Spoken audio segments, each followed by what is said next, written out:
Nation. News for Nation give you an up-to-date and relevant information about the nation. I am Noel and we are here in the National Institute of Geological Sciences. We are to give you an information about disaster management and to give you an exclusive interview with the Project NOAA. And here's our news stringer, Felipe.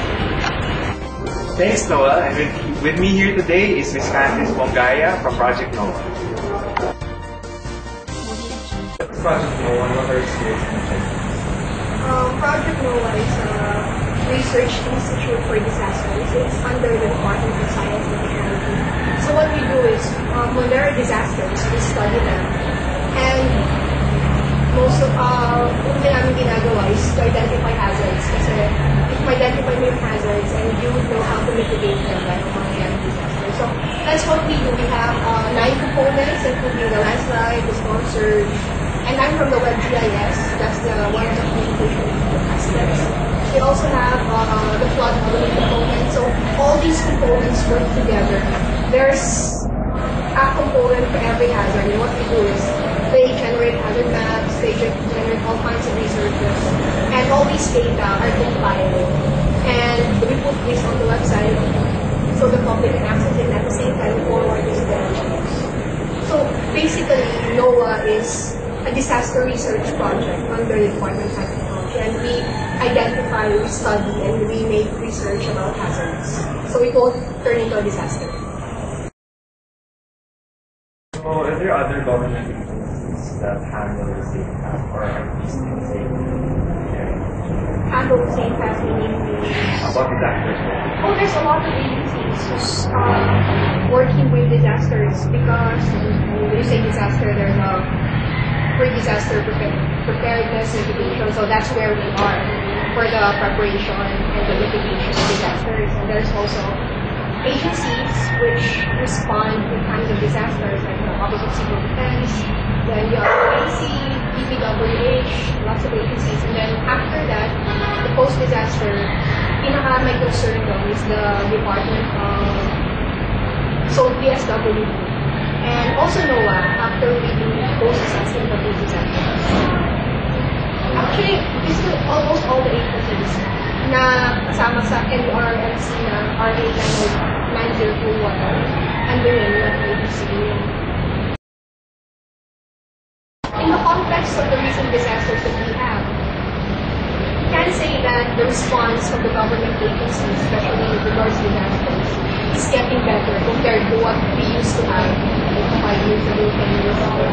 Because there are more disasters that's happening, and these are, it might not be good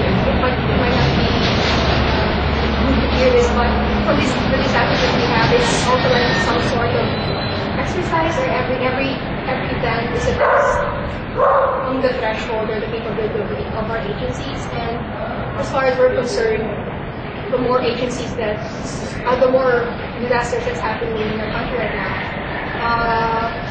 parang yung mga government agencies na exercise na yung function nila, and the more nagtatagal siya, the more nagiging proactive and effective. So I can say that our government agencies are working together. They see the agency's response is effective in these disasters, in responding. Before, what we really want to focus and emphasize is before a disaster happened. Kasi, di ba, for a disaster to happen, kailangan may hazard. So, we see, for example, landslide hazards, may storm surge hazard, or kumbaga flood-prone area. That's what we call the hazard. Pero, kung hazard lang, hindi siya disaster unless meron tayong masasabi na risk and exposure value, which are the people na ma-affected. Ano pa yung kumbaga sa environment niya, yung mga anthropogenic factors na pwede maka-cause ng disaster. So, for a disaster to happen, kailangan may hazard, may risk and exposure. So, dito sa NOAA, what we do is, nasa hazard part kami. So, what we do is, since identified na, for example, yung mga areas na landslide prone, hazard prone, or flood prone, so what we do is, we go to these areas, we study them, and we generate more maps, more hazard maps. Right now, we have high resolution hazard maps, what they call the LiDAR. And ang resolution is 1:5,000. So, kung mas high resolution ng hazard maps natin, we can say na yung flood models natin, yung landslide models natin, na magsasabi na saan yung mga areas na safe at prone sa hazards, mas accurately information yung data. So, that's what NOAA is focusing on. Saan yung mga areas na identify them. And then, when we generate this information, we forward this una sa mga concerned agencies, for example, IRMC, interagencies na concerned sa area na yan, and of course, sa local government units. Kasi what we want to do is forward the information, this raw information, to package this into understandable data para when we bring this to the local government units, to the communities na pinipatira sa hazard areas na maintindihan nila. And once na maintindihan nila yung information na meron tayo, parang we want them to develop a culture of safety awareness. And once they have that, malalaman na nila kung ano yung mga problem issues nila. And syempre yung mga municipalities, yung disaster officers, yung local officers, nakakapag-prepare na sila for this kind of hazards. I feel na it's a very big storm. It's one of the biggest storms to make landfall in recent history, not just in the Philippines, but in the whole world. Sobrang laki niya. And kahit, let's say, European countries na they're prepared for these types of hazards, kahit sila maging vulnerable, yung pa kaya tayo. We're Pilipinas, wala tayo. Una, typhoon na lang, sobrang laki. As regards to concern, yung tsunami, the showers, surge, from a scientific perspective, it's not just a matter of semantics. Type na tsunami para lang maintindihan ng mga tao, para magiging mag-aalarm na nag-take sila and they will prepare for the disaster. Pero pag sinabi natin tsunami, it's like saying na a dog is coming, as a matter of fact, it's a bear. Parang ganon. So, kailangan din kasi for us to teach people, to raise awareness, and parang to inculcate a culture of safety awareness. With regard to disasters, kailangan din yung pinagsasabi natin pa. Kasi pag sinabi natin tsunami, tapos hindi siya tsunami, and it wasn't a tsunami, it's a storm surge, and sobrang laki ng difference. Yung magiging wrong nila yung nagiging wrong sa pagpapagay natin. For example, what we do here, our boss, Dr. Martin, he has a show every Sunday where he talks about all these disasters and anong magagawa for local communities. And isa pa, we also write articles, personally, physically, for media. And thankfully naman, ang media is very friendly to us and they publish these articles. Also, we have blog, yung project na one blog. So, yung mga research na ginagawa ng project na ngayon is improve how to simplify this para maging understandable siya. Also, meron din kami yung ginagawa ng information education campaign. What we do is we go around the country and we meet with the local government units, especially disaster officers. And we talk to them, we orient them about Project NOAA, what NOAA does, ibig sabihin ng mga information na kami.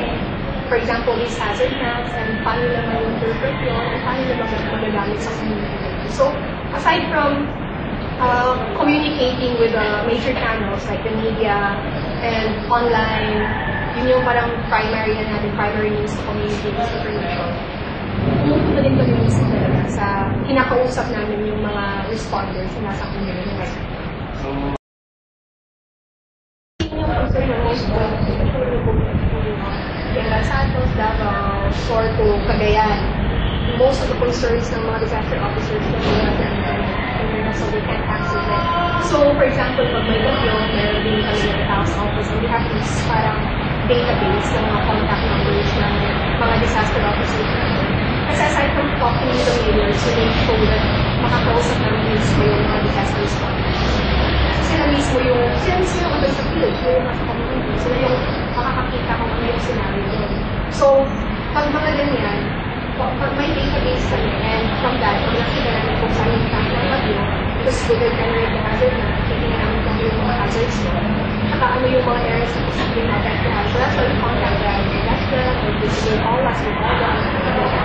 And also, aside from that, meron din kami ngayong nilaunch ng Moses tablet. That's mobile system for emergency services. It could be given, right now, we're doing the field and concept testing right now. All 16 barangays and have Moses tablet. Tapos, eventually, what DOS and DILG wants to do, what they want to do is to distribute one Moses tablet for every barangay. Kasi through that, yung database namin, with their contact numbers, parang with one message, ma-receive na automatically yan. Kahit nasaan sila. And they can take photos, they can take videos of the area kung saan nagkakaroon ng disaster or merong catastrophic hazards. Tapos they can send them that across Project NOAA, to NDR, MC, to all the agencies concerned with disaster. Tapos, with that information, parang meron kami, not just giving the information to them, at the same time, meron gusto kami feedback. Direct communication. And also, we have our mobile apps. It's for free. We're also designing more mobile apps na mas user-friendly. Kasi ngayon yung Project NOAA website and the NOAA mobile app, it has a lot of information in that. And it's really designed for disaster officers and yung mga tao sa field na lahat ng information na meron kami as much as possible nilalagay namin para kung ano yung information na gusto mga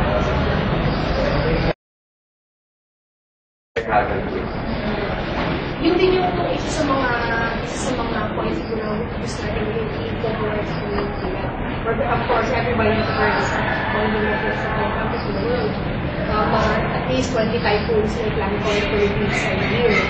And at least 20 earthquakes ang nangyayari every day. Some of them naman hindi siya. Pero kaya nangyayari siya kasi like for example, sa ibang countries naman, pag may hurricane, they're also devastated. Katulad ng din sa atin, meron din naman, hindi naman sa lahat ng pagkakataon. For example, meron tayong disaster, ay ganun na kalaki yung extent. But unfortunately, in the Philippines, ganun na talaga kalaki yung extent ng hazard. For example, the Bukol issue, that's 7.1, that's value to 7.1. That's almost as strong as tapos yung Typhoon Yolanda, sobrang laki niya. Aside from, well, we can't blame our geological conditions, because we can't do something about it. But as much as possible, what we're trying to do is minimize the damage.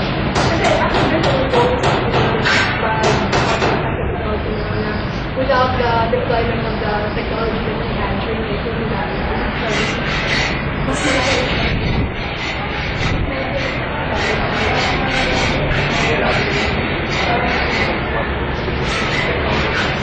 like, for example, we made short recording,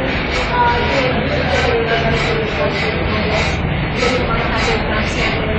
Lahat ng information meron kami 4 days before the last of the life. Kasi meron kami communities. Actually, kaya lang ang Tacloban, also forward the information ng Tacloban, pero malaki ko rin yung sources kasi demand malapit naman doon. But other areas, for example, sa Palawan, though devastated din siya, in Cebu, it's not that big kasi may evacuate yung mga tao. Yung sa Camotes, yung Cebu, walang zero activity kasi they have the information and they utilize it. Kasi isa din sa mga factor na we have all this information, pero gusto natin na demonstration ng knowledge na meron. And hindi naman lahat ng regimes proactive enough. So that is also a problem. That's what we're trying to manage with all our needs. Thank you for your time. You want to ask other questions? Yeah,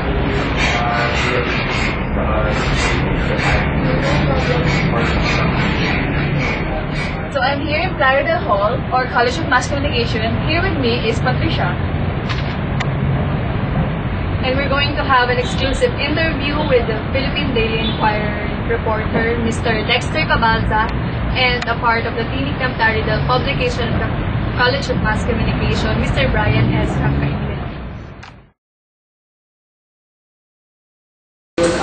Basically, media only reports what those who have knowledge talaga tungkol sa tungkol sa weather, sa storm. So sa atin, meron tayo ang sources ng media natin. We have the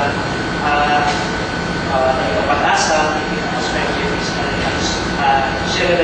Service Administration. Tapos meron din tayo sa during the parang Usulan, dyan yung NDRRMC at saka yung DNP na sa kanila. Tapos yun, siya nire-report lang naman niya. November nag-landfall yung Yolanda. So before November 4 or 5, naglalabas na ng advisory. November 6, naglalabas na ng advisory yung Pag-asa. November 6, Pag-asa release, public store, warning signal number 1. Sa DPS kasi pumasok na siya sa 50 area of responsibility. So parang dapat yung pala, di ba dapat so pag naglabas na ng gano'n, tapos syempre i-report naman yung kaagad ng media, dapat sumunod agad yung tao. Kasi di ba parang, hello, warning ito, dapat hindi natin ito masyado, dapat hindi natin ito isang walang makalalang, hindi siya matutubis ng project. Tapos mabilis lang, kasi mabilis lang gumalo yung Yolanda. Bilis lang, kasi isang araw lang, di ba? Parang one day, what happened? And then, by night, parang signal number 4 na, so medyo nagkapagulo yung mga tao. Pero, yung mga local government units naman ay nakapag-prepare na dapat doon. Kasi nga dapat, connected naman sila, di ba? Pag-asa is part of the government, tapos sa kanilang interest nila. Yung problema lang siguro, the media is parang, they are just really reporting what they said, what the Pag-asa said. Parang, Typhoon Yolanda, International Himhayan, wind speeds, wind speeds from 230 kilometers near the center, with sustained winds at 30 kilometers per hour near the center. Parang to the normal viewer or audience, parang what are these numbers? Kasi parang, iba, pag numbers pili natin, hindi naman siya kagad nabigets ng tao, parang walang hindi topical, hindi kasi yung importante parang sa media, ang kulang siguro topic may context, kasi yun din nasabi ng Yolanda, maraming namatay because of the storm surge, diba? Parang nagkagulo pa nga sa media nun, kasi parang sinisisi yung media kung bakit marami namatay. Kasi sinasabi nila, meron tayong storm, there is a storm surge coming na 5 meters. Okay, yun yung report nila. Pero di ba, sinisip ko, 5 meters, gano'ng mataas yun? Parang 3-story building. Mataas yun, pero hindi sila yung masyadong nalala ng viewers kasi, storm surge lang pala, normal naman yan eh. Pero kung diba sinasabi, what if tsunami yung sinabi? Di ba pag tsunami, ang alam ng mga tao, may mataas na alon, pero hindi nila sabi, kasi parang naman silang prior idea talaga sa storm surge. Parang gano'n, parang kanila wala-wala lang. Yung parang nagkulang doon. Ang sabi naman din, parang dapat yung media din, kasi di ba hindi naman lang tayo tumakas sa national media, meron din naman mga local media na parang mas alam nila kung ano yung parang tawag doon. Kasi yung pala, parang sabi nito sa mga talks ng Pag-asa na taga-US, may iba't iba lang parang tawag doon sa storm surge na yan, hindi ko na maalala ko. Pero may iba't ibang tawag. Kung yun lang sabi nila, kaya sinabi na malas tsunami na baka sakaling medyo natakot yung mga tao, parang natakot para mag-prepare. Hindi naman natakot na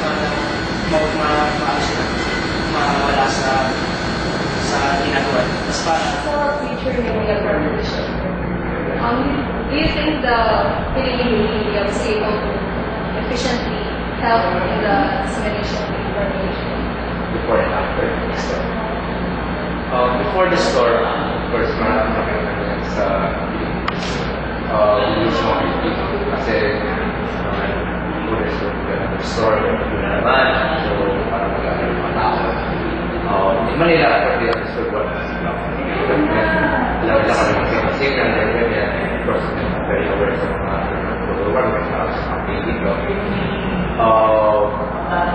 Ang problem kasi yung hindi nila disseminate yung information in such a way na mas makakomprehensya ng mga tao. In Eastern Visayas, in their language, they have different terms regarding the signal of the storms, the direction of the storm, of the wind. Of course, they have a term for storm surge. These were not used by mainstream media in that area, so they did not comprehend, they did not understand what media was trying to relate to them. Other than that, with regards to the coverage during the storm itself, I think that the issue was the tragedy was very sensationalized. Why? Because, for example, during the storm, they were describing the people. They were like zombies like that. That's actually a movie.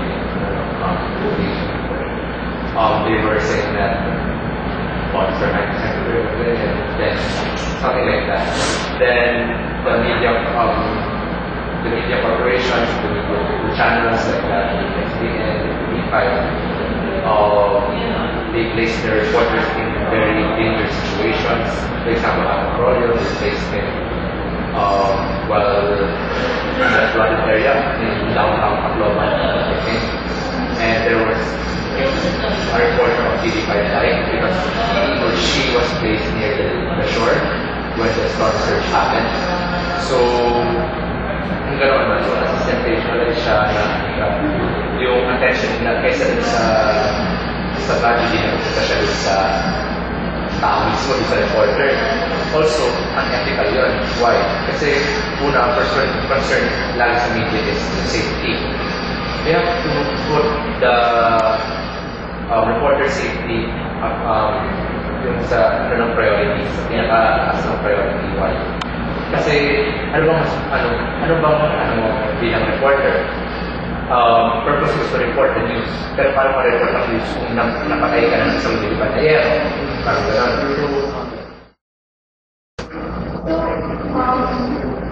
Even though we know that Philippines is prone to different calamities, such as typhoon, fires, what do you think is the problem when we get or we are always unprepared? We are always unprepared for disasters like Yolanda because first we are not asserting for additional government subsidy for disaster operations. In other countries such as Japan, every building has been configured and structured to withstand earthquakes up to 7 like that. Mga high intensity na earthquakes, even tsunamis, they to be built like that. And they really invest in disaster preparations. Unlike in the Philippines, we don't know where our sun is going. In Manila alone, we can see that there's something there such as C5 in Spania. Actually, the government invested in disaster preparations. We could have at least the training system para hindi ka nagkabigat mo na ng baha. So, ayun, isang malaking factor. Pangalawa, information dissemination. Pag hindi siya comprehend ng tao, kahit anong hindi mo gamitin mo, useless. Pangatlo, kasi mga tao talaga yung matigas. Of course, we're not saying kasi may ipabalik na rin sa ng gobyerno. Kasi nire-relocate nila yung mga tao. May sabi mga estero, nire-relocate nila yan. Bakit ayaw sa mga tao ng relocate? Kasi yung mga pabilipatan nilang relocate may malapit sa isang disaster-proof area. Nilagay mo ilipat mo mga sila mula sa estero, ilipat mo naman sila dun sa gilid ng bundok na pwede sa tabunan ng lupa in the scenario of a landslide. So, mga ganun tapos, meron talaga mga tao rin talaga na permanently sila ng station. Alam, for example, na nila na December yung last vulkan, na yung nila umalis. Why? They fear that mananakawan sila. If they leave their house, if robbers will just step in and rob them, the robbers are not concerned about the thief. They're more concerned about taking the loot tonight. So, mga ganun cases. So, last question. What do you think should the public do in order to help the government or the media in the preparation for these kinds of calamities? The public should, we should assert for greater self-government subsidy for disaster preparation. I cannot recognize this enough kasi nakita ko lang siya. Pangalawa, gusto naman kayo ng citizen journalism. So, meron kasi mga times na hindi nagbabasa. Of course, nagkaano yung mga signals, diba? Pero at least maano natin yung paano nangyari yung store, paano siya, ano yung mga nangyari, pamamay ng mga tao pala, ganyan, pwede na i-report yun. In case na walang signal, pwede na i-save yung data na yun. Kasi, for example, in an area, yan, yung pagkulang ng signal, pagkulang ng kuryente. Tapos meron pa mga tao na, nabibilang naman nila walang tao yung tinatangay ng alon. Pwede lang get yung data na yun, saan yung direction ng current, saan yung nag-regulate. Tapos pwede nila ano yun sa media, convey nila sa media. Then the media would report that to the public.